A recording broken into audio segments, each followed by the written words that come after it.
সাইয়েদনা ইব্রাহিমকে বললেন মেলায় চলো, উনি বললেন ফানাযরা নাযরাতান ফিন নুজুম ফাকালা ইন্নী সাকিম, আমি অসুস্থ, আমি মেলায় যেতে পারবো না। কোন মুসলমান মেলায় যেতে পারে?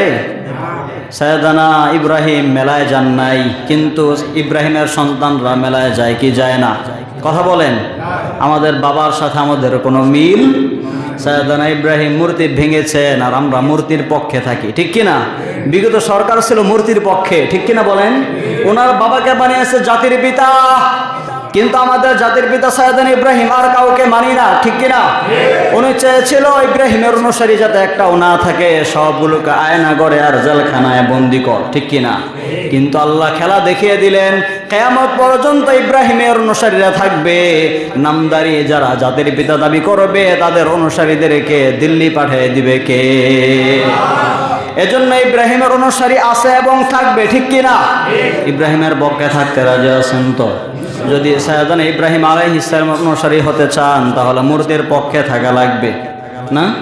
মূর্তির পক্ষে থাকা লাগবে। সাইয়েদনা ইব্রাহিম মূর্তি ভেঙেছেন এবং আমার নবীও বলেছেন আল্লাহ আমাকে পাঠিয়েছেন সমাজ থেকে মূর্তিগুলোকে চূর্ণ বিচূর্ণ করে ভেঙে দিতে।